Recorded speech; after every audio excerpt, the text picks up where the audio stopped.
ये नीट 2016 का क्वेश्चन है। क्वेश्चन कह रहा है कि in an inductor 20 millihenry, a capacitor 50 microfarad and a resistor of 40 ohm are connected in series across the source of voltage V is equal to 10 sin 340t. The power loss in AC circuit. पहले तो दिया क्या है, inductor दिया है L, L दिया है आपका 20 मिली हेनरी, तो 20 इंटू 10⁻³ हेनरी, और कैपेसिटर दिया है 50 माइक्रोफैरड, 50 इंटू 10⁻⁶ फैरड, और रजिस्टर दिया है 40 ओम, रजिस्टर दिया है 40 ओम और इसको कनेक्ट किया है वोल्टेज से V इज इक्वल टू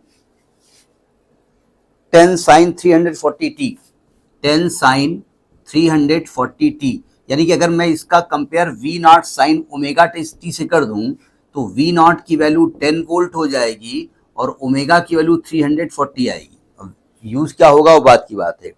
अब आपसे कह रहे हैं पावर लॉस का फॉर्मूला बताइए। पावर लॉस का फॉर्मूला क्या होता है? P बराबर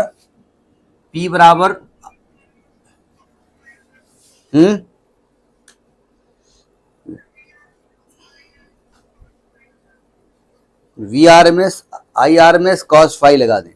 हाँ तो लगा दीजिएगा, तो ये हो जाएगा VRMS into IRMS into cos phi. अगर मैं ये फॉर्मूला यहां लगाता हूं ना, तो पहली बात तो IRMS हम कहां से निकालेंगे, बस तो VRMS कहां निकल आएगा, तो कुल मिलाकर के सब कुछ निकालना पड़ेगा आपको।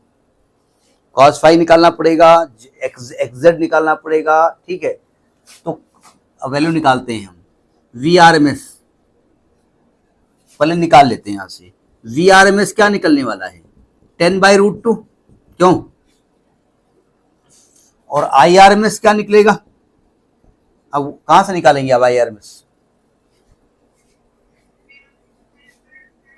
तो Z निकालना पड़ेगा ना। तो कुल मिलाकर के फॉर्मूला भी अप्लाई नहीं करेंगे हम, कुछ दिमाग लगाना पड़ेगा।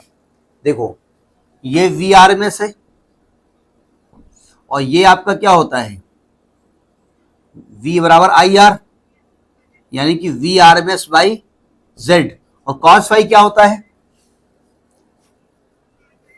R/Z, कल हुआ था यही फॉर्मूला, R/Z, यानी कि ये आपका आने वाला है R/Z स्क्वायर इंटू VRMS का स्क्वायर, यही फॉर्मूला होगा ना, या V स्क्वायर R, यही आएगा ना। नहीं फॉर्मूला देख लेते हैं कहीं गलत ना हो जाए, इसलिए मैं देख क्या लेते हैं, यही फॉर्मूला समझ में बात नहीं आई। तो ये आपको डायरेक्ट याद होना चाहिए, ध्यान रखिएगा। चलिए फॉर्मूला आपको याद है, लेकिन अगर यहां तक आप पहुंच सकते हैं बेहतर है। तो अब आपको Z की वैल्यू निकालनी पड़ेगी, क्योंकि R दिया है, VRMS दिया, सबको दिया है। Z की वैल्यू कैसे निकालेंगे, तो Z की वैल्यू क्या होती है, √R² प्लस XL, XL मतलब ओमेगा L माइनस 1/ओमेगा C का होल स्क्वायर, ये होता है।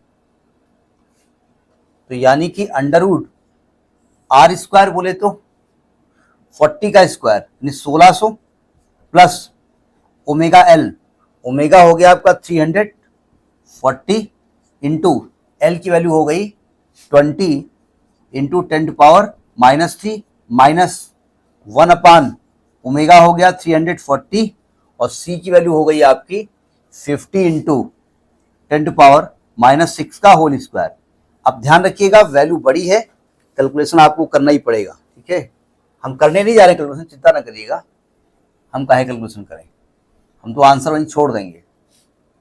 VRMS कितना 10/√2 है, ठीक है। Z हम पहले देख रहे हैं, Z इज इक्वल टू √ थोड़ा बहुत हम बताया दे रहे हैं भाई, ये 1600 है प्लस, अब देखो इसको जरा एक, ये आपका देखिए ये -3 है ना, तो -3 क्या करेगा, 2 जीरो को खा जाएगा, ठीक है। और ये कितना आएगा, 2 चौको 8 और 2 3 6, 68, 6.8 आने वाला है। क्यों, इसकी बात मैं कर रहा हूं, पॉइंट हटा देंगे बाद में।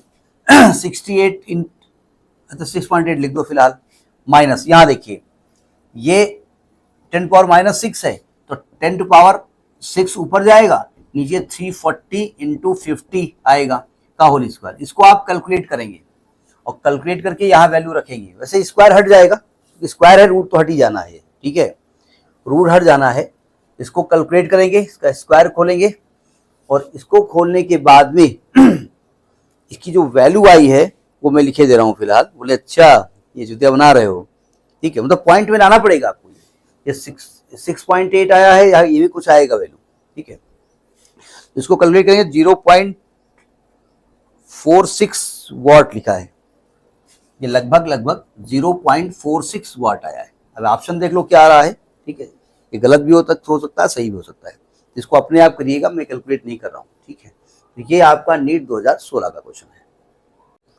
मतलब बुक में जो कैलकुलेशन है वो 0.46 वॉट आ रहा है, इसकी बात मैं नहीं कर रहा हूँ, मैं पावर की बात कर रहा हूँ। पावर में जब रखेंगे वैल्यू उठा करके VRMS बाई जेड का होल स्क्वायर इंटू आर रखेंगे, तो ये वैल्यू 0.46 वॉट आ रही है। बुक में जो आंसर दिया उसकी बात मैं बात कर रहा हूँ, लेकिन आपके ऑप्शन में 0.51 वॉट इसके नजदीक है, इसलिए इस वाले को माना जाएगा, ठीक है, ये ध्यान रखिएगा। अब वो इसको कैलकुलेट कर लीजिएगा, ऑप्शन जो भी उसमें हो, 0.51 उसका ऑप्शन सही आ रहा है, ठीक है।